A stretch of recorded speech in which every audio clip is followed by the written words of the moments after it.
One. Welcome back to the Great Debate. You are here with Uma and my co-host Poppy Black Rob, and we have some special guests tonight, collecting your 2 cents, aka Benjamin, Artman, Fake Facts, show host. Our third topic. Our third topic for the night is about televised sports. We're talking the NFL, the NBA, the NHL, all of the above. We know the athletes make really good money. And now the question tonight is, are televised sports a scam? What do you guys think? I think you trying to get me to get disappeared out here. I ain't commenting on this.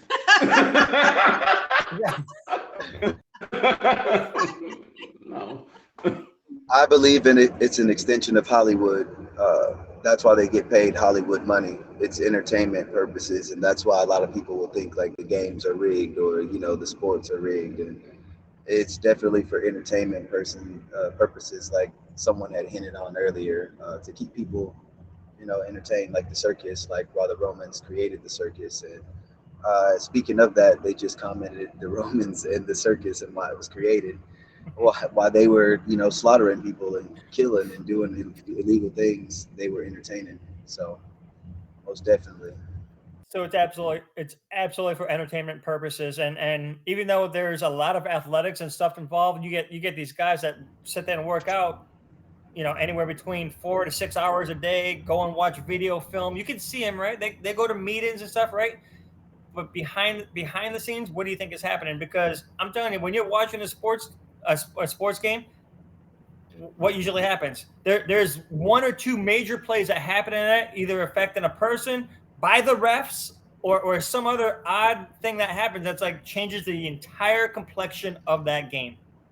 Mm. Am I wrong? I mean, think about it. I never realized that, but I think you're right. The entire complexion, like there's a few years back, Super Bowl. I think it was the Niners and the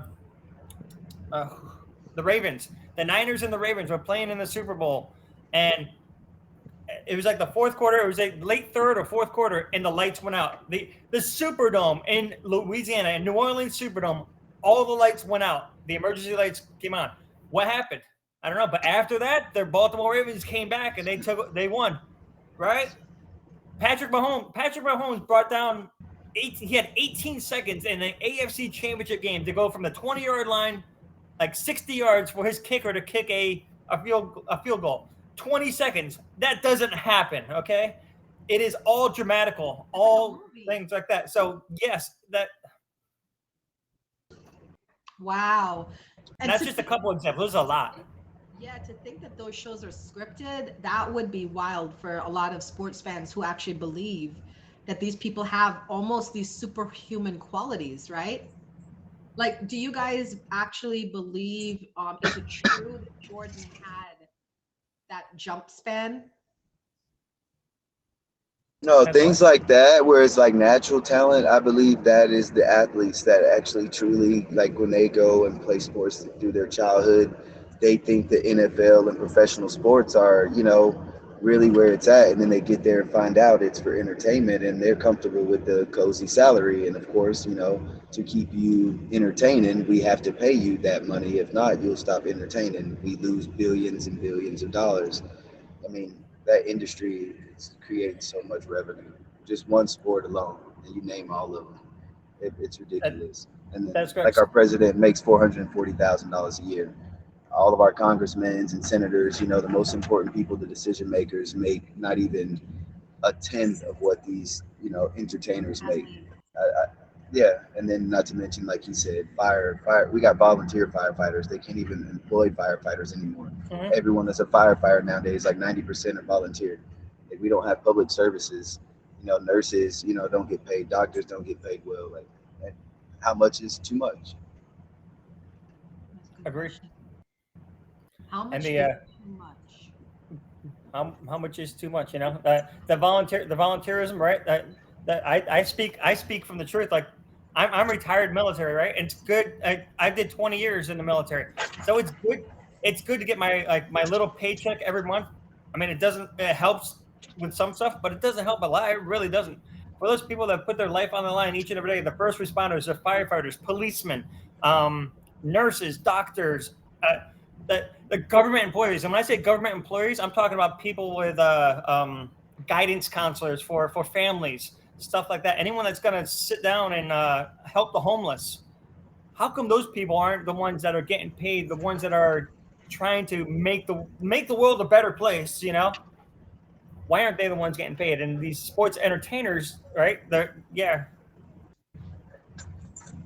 It boggles my mind. It really does. I really do, because it gotta make sense somewhere in somebody's books, right?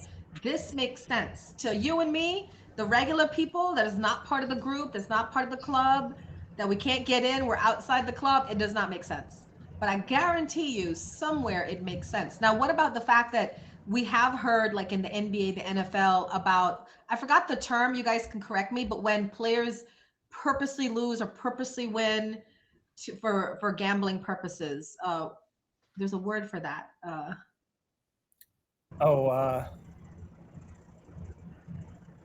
Like where they set the game. Oh, when up. they gamble on their They rig the game. Yeah, they throw Point the shave. Throw the game. Point shave. Point shaving, skimming. Something like that, right? So Like they'll have bookies. So like a very high odds, because I used to bet on games, would be like, Brooklyn's gonna be up by 12 points at the end of the halftime. And whoever the player is gonna take the last shot. The odds of that actually happening is 1 in like 150. So that bet, you put $100,000 on there, could pay you almost 5 million or whatever, for example. And they will have someone do that, so they're not betting essentially on the whole overall outcome of the game, but certain things like that they will skim and place bets and have bookies doing things like that. And I mean, it pays very well compared to just winning the whole game. wow. Mm-hmm. I think about the NCAA tournament. It expanded. It used to be the NCAA's. Now there's NCAA tournament, and then the NIT, the National Invitational Tournament. Two totally different things, right? But so the NCAA tournament, right? It was 64 teams. Now it's like 68, or is it 72, something like that. They have more and more teams coming in, and these random teams are coming through. Fairleigh Dickinson. I don't even know where that college is. I've heard of them. Fairleigh Dickinson. They are like the last team to get into the pot, and they beat the number 1 seed. Like, how does that happen? This is college. College. Because Fairleigh Dickinson was in my old hometown. That's Morristown, New Jersey. I used to go to college in Morristown. Yeah, they beat last year. They beat someone, and I think it was Iowa. I think they beat Iowa in the first round. Well, let me pick it back off of Uma's question. What do you guys think about Ice Cube versus the NBA? Oh, I don't know. Can you fill me in first? I don't know what. So basically, Well, he Ice started the Cube Big came Three. up with his own little league called the Big Three, and much like Kanye with the Adidas, he went to the NBA execs to try and make it like an official thing, and they were like, nah, we already got the NBA. So now he's turning against the sports league, because he's like, oh, what was that video? He was like the gatekeepers. He called them the gatekeepers. Wow. So he's trying to rival the NBA? Pretty much. Like, I think his thing was to be kind of like have it be like a spinoff, if you will. But Or what I've seen in some of his videos is like kind of some of what Kanye was preaching. Like, they won't support, black owned, black this, they only support, the big corporation. And, why is it that when someone else starts something that's just as good, that has just as much potential and growth, that, we don't get the same kind of turnout or, support, compared to if I was doing this up under another logo, up under another company, type deal. That is interesting. Hi, Yeah, Charlie. I don't care for that either. I think Ice Cube came up with a great idea, and it's the people that are playing in the 3-on-3 tournaments are actually former players or college players that couldn't make it to the pros that are actually still really good. They actually have entertainers that come in and play. So I think it's a great idea, and it's another venue to see entertainment wise, especially entertainment wise, rather than just seeing the nominal 5-on-5 up and down, back and forth. The LeBron James, the Michael Jordans, the Kobe Bryants, the people that are going to get the ball all the time. You see all the I don't want to say the little guys, right? Because they're big men. The non-heard of guys actually making a name for themselves. It just sounds like a lot of what we are told is the American dream, right? If you work hard enough, you could become an athlete, a rapper, an actor, an actress, a singer, a model. But is that really the case, or is it just a lot of underhand deals, under the table stuff going on, signing your life away, selling your soul, as they say? It's sounding more and more like that's what it is. It's not that you're working hard will get you there. It's kind of like more your connections and who you know and what you know. That's why they want to make you an idol. That is a image that's worshipped. We don't use these terms for no, for it, like our English language especially is a dead language. Some people say, oh no, that's just conspiracy, how this word, is in reference to this and that, but too many coincidences start, making stuff questionable.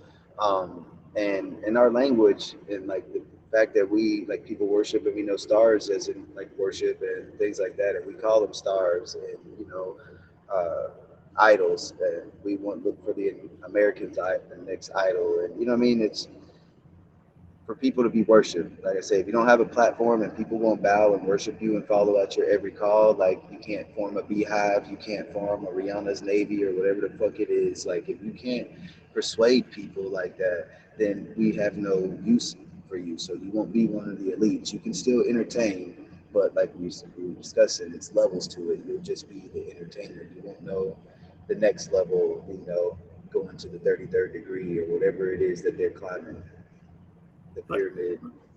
Yeah, let me ask a silly question. So I don't know how old you are, but I know Rob and Uma, we're all in our 40s. Rob, I hope so. Anyway, speak for yourself. I'm 22. Whatever. Anyway, so I remember being back in like second and third grade, and our teachers asked us, "Hey, what do you want to be when you grow up?" And everyone's like, "Hey, I want to be a firefighter. I want to be an astronaut. I want to be a teacher. I want to be a doctor." Right? How's that changed? What is it now? It's like you ask a second and third grader what they want to be now. I want to play sports. I want to do baseball. I want to do basketball. I want to do football. Right?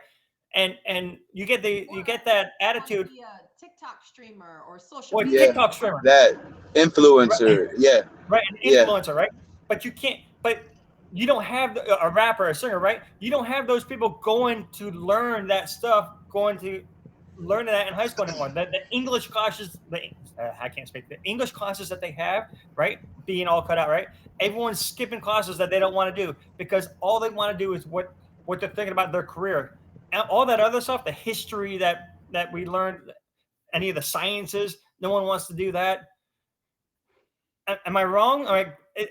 Has social media taken us over that much?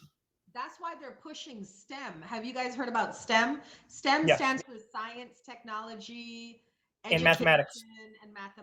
And they're engineering and mathematics. Yeah, in the schools because they don't have that many people enrolling for those things. So there's a lot of bonuses for kids who go into those fields. Yeah. Now, I don't knock a certain aspect of it because it teaches them to be grinders, entrepreneurs, compared to the old system that just taught them to be workers, that didn't teach them to be, independent, like entrepreneurs. Now, it sucks that, they just choose those type of industries to be an entrepreneur, and you can take that same drive and desire and, pick up one of those other careers and make it a career of your own instead of chasing like that same passion you put into basketball and football or whatever, singing, put it in towards. Exactly, but I'm not I'm not saying don't chase your career. Absolutely, chase your dreams. Do what you want to do. However, if that dream can't come true, if you're a 7 foot tall basketball player and your knee gets taken out, you ain't playing basketball for the rest of your life.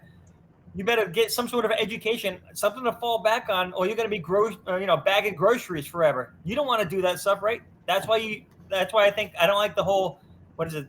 Is it the D League or the G League, right? For guys that instead of want to go to college, they go play 1 year and then they go to the NBAs. I don't like that because that same stuff's going to happen to them. And I hate to see people fail.